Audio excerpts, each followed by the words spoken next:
Juega. Llego tarde. En física, el primer presentimiento de que el tiempo no era lo que parecía se tuvo cuando se descubrió la relatividad. Ese fue el primero. Se intuyó que el tiempo no era absoluto, que no era el soberano último del universo, que Dios Todopoderoso no había dicho un segundo, un segundo, un segundo, un segundo, un metro, un metro, un metro. Todos estamos en un campo gravitacional. En realidad, nuestra cabeza se mueve a algo más de velocidad que nuestros pies. La segunda ley de la termodinámica afirma que las cosas se desenrollan y avanzan, y eso da un error de tiempo. Pero en el mundo cuántico, en el micromundo, la segunda ley de la termodinámica no tiene validez, y las cosas pueden ir hacia atrás y ser eternas.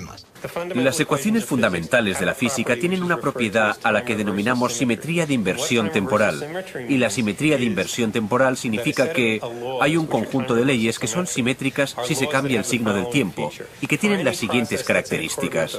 Cualquier proceso que se rija según esas leyes, si se da al revés en el tiempo, seguirá rigiéndose por esas mismas leyes. Muy bien.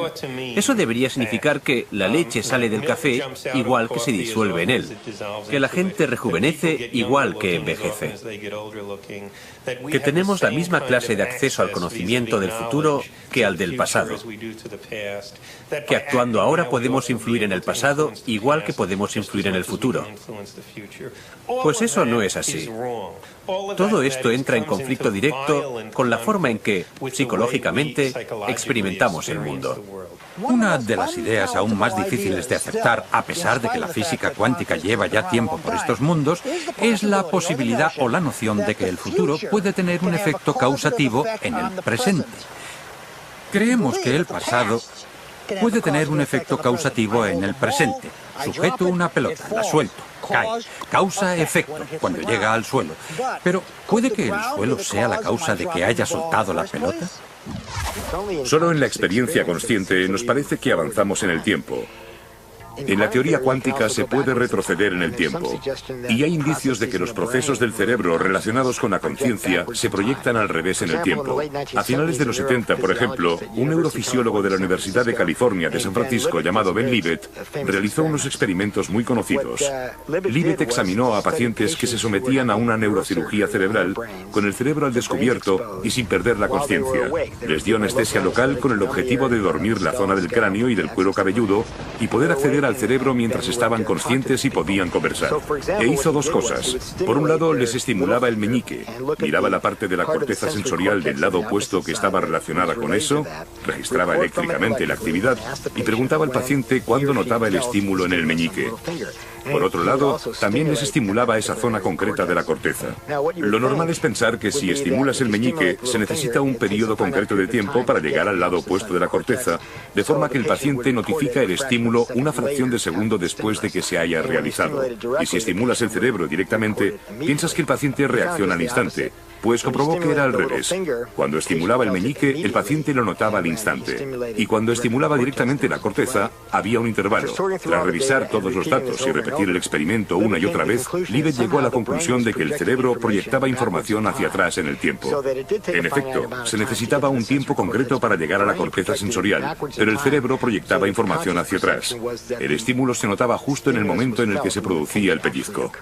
Algunos estudios han demostrado que cuando la gente empieza a mover una mano o a decir algo, hay actividad en el cerebro, en determinadas células nerviosas del cerebro, incluso antes de que la persona sea consciente de lo que quiere hacer. Creo que a veces hago algo y una fracción de segundo después decido qué hacer, pero ya lo he hecho. Llego tarde. Retrocede en el tiempo.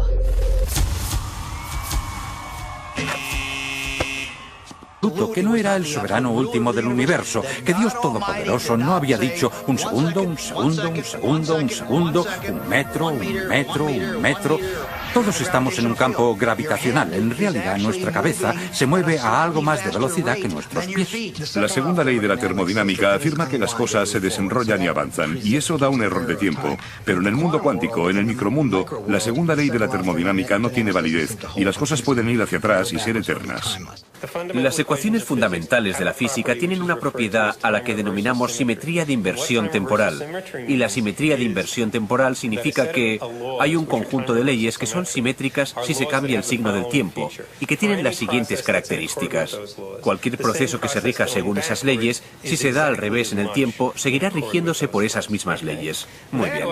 Eso debería significar que la leche sale del café igual que se disuelve en él, que la gente rejuvenece igual que envejece, que tenemos la misma clase de acceso al conocimiento del futuro que al del pasado, que actuando ahora podemos influir en el pasado igual que podemos influir en el futuro.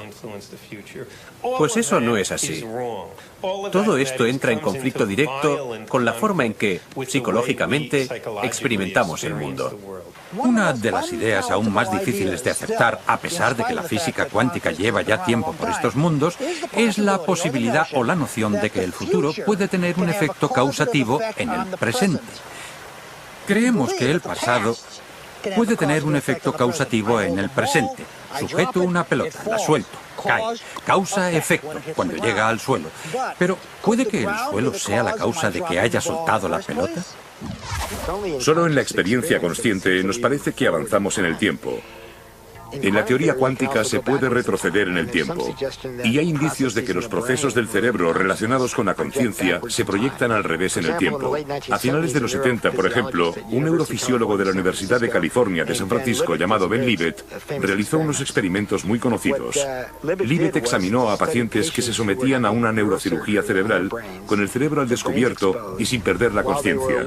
Les dio anestesia local con el objetivo de dormir la zona del cráneo y del cuero cabelludo y poder acceder al cerebro mientras estaban conscientes y podían conversar. E hizo dos cosas. Por un lado, les estimulaba el meñique. Miraba la parte de la corteza sensorial del lado opuesto que estaba relacionada con eso, registraba eléctricamente la actividad y preguntaba al paciente cuándo notaba el estímulo en el meñique. Por otro lado, también les estimulaba esa zona concreta de la corteza. Lo normal es pensar que si estimulas el meñique, se necesita un periodo concreto de tiempo para llegar al lado opuesto de la corteza, de forma que el paciente notifica el estímulo una fracción de segundo después de que se haya realizado. Y si estimulas el cerebro directamente, piensas que el paciente reacciona